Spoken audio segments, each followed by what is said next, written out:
మీ business ఏదైనా మీ ఊర్లో promotion చేయాలంటే అది సుమన్ టీవీతోనే సాధ్యం. ఇప్పుడే సంప్రదించండి. నమస్తే, welcome to Suman TV. Nizamabad జిల్లాలో విషాదం చోటు చేసుకుంది. వరకట్న వేధింపుల తాళలేక ఒక వివాహిత ఆత్మహత్య చేసుకుంది. సో వివాహిత అనకముందు మనం ఒక జానపద కళాకారిణి అని చెప్పుకోవాలా. నిజామాబాద్ ముద్దుబిడ్డ తను. సో తెలంగాణ మంగ్లీ అనే ఒక పేరు కూడా సంపాదించుకుంది నిజామాబాద్ శృతి. సో జానపద కళాకారిణిగా ఎన్నో స్టేజ్లపైన ఎంతో మంది దగ్గరికి వెళ్ళి తను జానపదాలు పాడడం జరిగింది. మంచి అంటే తక్కువ టైంలోనే తను ఒక ఉన్నత శిఖరాన్ని కూడా అధిగమించింది. సో ఈ మధ్య కాలంలో సోషల్ మీడియా ప్రభావంతో తను ఒక వ్యక్తిని అయితే మనువాడడం జరిగింది. అసలు ఏం జరిగింది అనే దానిపైన అయితే మనతో మాట్లాడడానికైతే తల్లిదండ్రులు ఉన్నారు. అంటే ఒక 20 రోజులు కాకముందే ఇవాళ శృతి చనిపోయింది.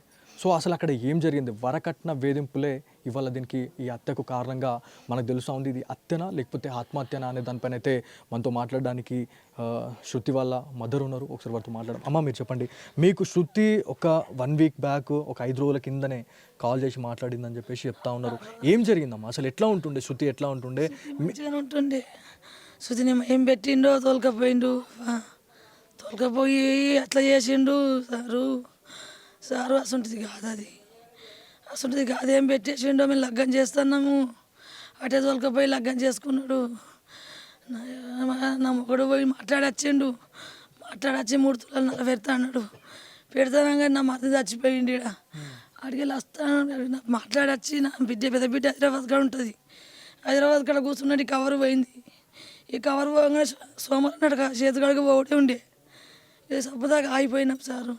ఆ లగ్గం చేసుకున్నారు. ఇక దొంగతనాలు చేసుకుని దానికి ఏం పెట్టిండ్రో చేసేసుకున్నారు. ఇక మేము పోలేము, మాకు చెప్పలేరు సారు, చెప్పలేరు. అమ్మ, నీకు ఎప్పుడు చేసింది? కాల్ చేసినప్పుడు నీతో ఏం మాట్లాడింది తను? అమ్మ మీరు రండి, మంచిగా ఉన్నావు అమ్మ అన్నది. నాన్న మంచిగా ఉన్నాడంటే మంచిగా ఉన్నాడు అన్నాక నాన్న మాట్లాడట్నా అంటే నాన్న దగ్గరకు పోయినా మాట్లాడే అన్న. నేను మాట్లాడ అన్నాడు. అది అన్నది బంగారం కిందికి నన్ను బాధ పెట్టాడు అమ్మ. వాళ్ళు మాట్లాడిండ్రు కదా, బంగారం పెట్టమని అన్నది. అనగానే నేను పోయి ఏడు సబ్బుందా కొత్తేసిన సారు. నా మొగడు చెప్పలేను నేను. ఇక ఇటు వచ్చి మాట్లాడినా. ఆయన లోపల అన్నాడు. ఇక సబ్బుందాకు నీకు ఒత్తేసి అది ఇట్లా అయిపోయింది. నేనేం చెయ్యాలా? కరెక్టే, వరకట్నం కిందే పోయింది. వాళ్ళు చేసేసిండ్రు. నేను నా తల్లి కడుపు టాలది కాలని ఆత్మహత్య చేసుకొని చనిపోయింది అని చెప్పి చెప్తా ఉన్నారు. ఇది కరెక్ట్గా కాదు. నేను పోయితే ఇక్కడ కొట్టినట్టున్నారు, వైరు పట్టి కొట్టిండ్రు, మూతి వచ్చేసినట్టున్నారు. నిద్ర పోయి వన్నట్టే వన్నది. అన్నీ చూసినా పెయ్యంతా చూసినా బంగారం లెక్కున్నది.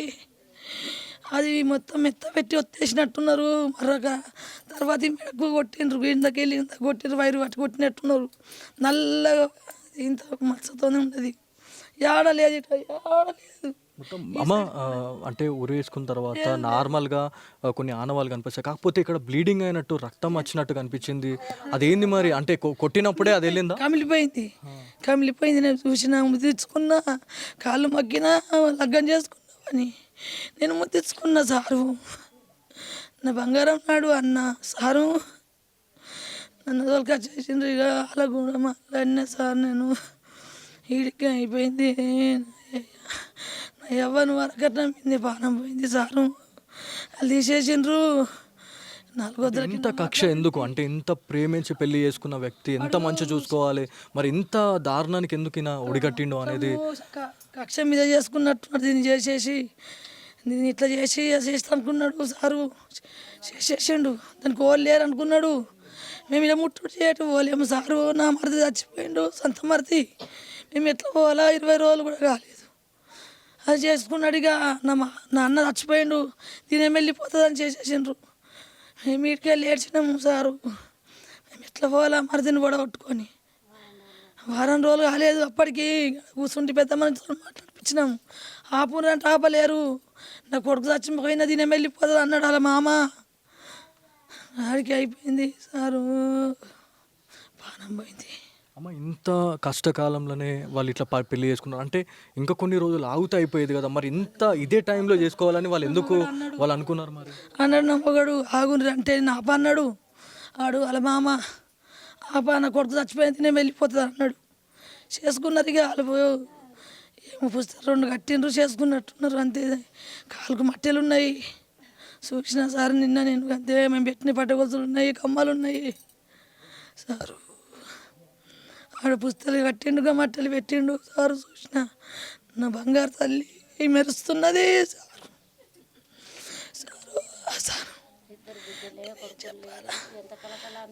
సారు నిన్న 12 గంటల నుంచి నేను ఊరికి మా అక్క బిడ్డ తొలకపోతుంది అంటే వెళ్ళినాము సారు. ఈయన్నే బస్తా పెట్టినా సారు. పతిష చచ్చిపోయింది అన్నాడు.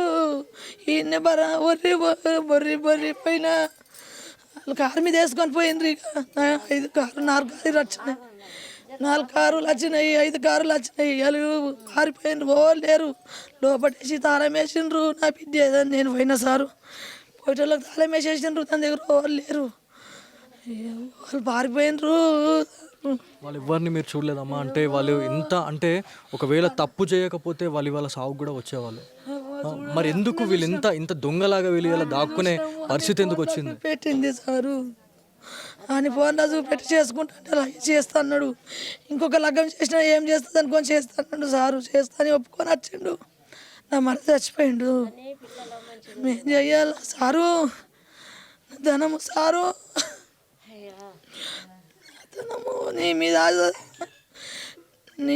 మగోడు అనుకున్నాం సారు. నేను మాట్లాడాలా సారు? నిన్న 12 గంటల నుంచి ఏడుస్తున్నా, నాకు అంతలేదు సారు. ఇది మొత్తానికి ఉమ్మడి నిజామాబాద్ జిల్లాలో ఒక చర్చనీయాంశంగా అయిపోయింది. ఈ శృతికి సంబంధించిన ఘటన అనేది చాలా బాధని మిగిలించింది. సో నిజామాబాద్ జిల్లాలో ఇట్లాంటి ఇన్సిడెంట్ జరుగుతుందని చెప్పేసి కళలో కూడా అనుకోలేదు. కాకపోతే ఎవరైతే శృతి వాళ్ళ హస్బెండ్, సో తన పేరు దయాకర్ అని చెప్పి చెప్తా ఉన్నారు, అతను ప్రీ ప్లాన్డ్గానే ఇదంతా చేసినట్టు కనిపిస్తూ ఉంది. మనకి ఫొటోస్ కూడా వచ్చినాయి. వీడియోస్లలో కూడా మనకి నార్మల్గా బ్లీడింగ్ అనేది ఏర్పడుతుంది. అంటే వాళ్ళు ఎంత చిత్రహింసలు చేసి చంపేశారో అనేది మనం ఆలోచించాలా. తను ఒక కామన్ ఒక సామాన్యమైనటువంటి మహిళ కూడా కాదు, ఒక జానపద కళాకారిని. తనకంటూ ఒక పేరు సోషల్ మీడియాలో, తనకంటూ ఒక ఫ్యాన్ పేజ్ ఉందండి. సో అట్లాంటి మహిళని వల్ల అతి దారుణంగా గొంతు నిలిమి చంపేసారు, ఇంత చేసిరు అంటే ఒకసారి ఆలోచించండి. తెలంగాణలో అసలు లా అండ్ ఆర్డర్ అనేది అసలు ఏ విధంగా నడుస్తూ ఉంది అంటే మహిళల పైన ఇట్లాంటి అఘాయిత్యాలు కావచ్చు, లేకపోతే ఇట్లాంటి ఇన్సిడెంట్లు జరిగితే ఎన్నో చట్టాలు ఉన్నాయండి. సో అభయ కావచ్చు, లేకపోతే ఎన్నో ఉన్నాయి. మరి ఇవన్నీ జరిగినా కూడా, ఇట్లాంటి లా అనేది ఉన్నా కూడా ఇవాళ ఇంత దారుణానికి ఒడుగడుతున్నారు అంటే ఒకసారి ఆలోచించండి. మరి దీనిపైన తెలంగాణ సర్కార్, ఎవరైతే మనకి రేవంత్ రెడ్డి సర్కార్ ఎలాంటి చర్యలు తీసుకోబోతా ఉంది అనే దానిపైన అయితే చాలామంది వేచి చూస్తూ ఉన్నారు. ఇంకోటి ఏంటంటే శృతిది సగం జీవితం అనేది జానపద గేయాల్లోనే పోయింది, జానపద కళాకారులతోనే పోయింది. సో ఒక ఎలక్షన్ వచ్చిందంటే ఒక ఎమ్మెల్యే ఎవరైతే మనకి కంటెస్టెంట్ ఉంటారో ప్రతి ఒక్కరు కూడా శృతి గడప తట్టాల్సిందే. సో శృతి ఉంది అంటే ఖచ్చితంగా ఆ ఎమ్మెల్యే గెలవాల్సిందే. సో ఎన్నిసార్లు గెలిచిరు అనేది పక్కన పెడితే పోచారం శ్రీనివాస్ రెడ్డి అయితే ఖచ్చితంగా దీనిపైన ఒక సమగ్ర విచారణ చేపట్టాలి అని చెప్పేసి మరి తెలంగాణ సర్కార్కి ఏమైనా చెప్తారా, లేకపోతే రేవంత్ రెడ్డి సర్కార్కి ఏమైనా విన్నయించుకుంటారో అనే దానిపైన అయితే చాలామంది వేచి చూస్తూ ఉన్నారు. మరి ఈ ఫ్యామిలీకి ఏమైనా పరిహారం అంటే నష్టపరిహారమా, లేకపోతే ఇంకేమైనా సహాయం ఏమైనా చేయాలని అనేది కూడా ఖచ్చితంగా మీరు ఆలోచించుకోవాలి. ఎందుకంటే వాళ్ళ రుణం తీర్చుకునే టైం ఇది. సో ఇది ఖచ్చితంగా మీరు తప్పుగా అనుకోండి, లేకపోతే ఇంకేమైనా అనుకోండి, కానీ ఖచ్చితంగా ఎమ్మెల్యేలు ఎవరైతే ఉన్నారో ఇప్పటికైనా వీళ్ళ రుణం తీర్చుకుంటారు అని చెప్పేసి మా సుమన్ టీవీ తరఫున మేము కోరుతా ఉన్నాం. సో ఇది ఇక్కడ ఉన్న తాజా పరిస్థితి. కెమెరా పర్సన్ కార్తిక్తో బాలు, సుమన్ టీవీ నిజామాబాద్ నుంచి.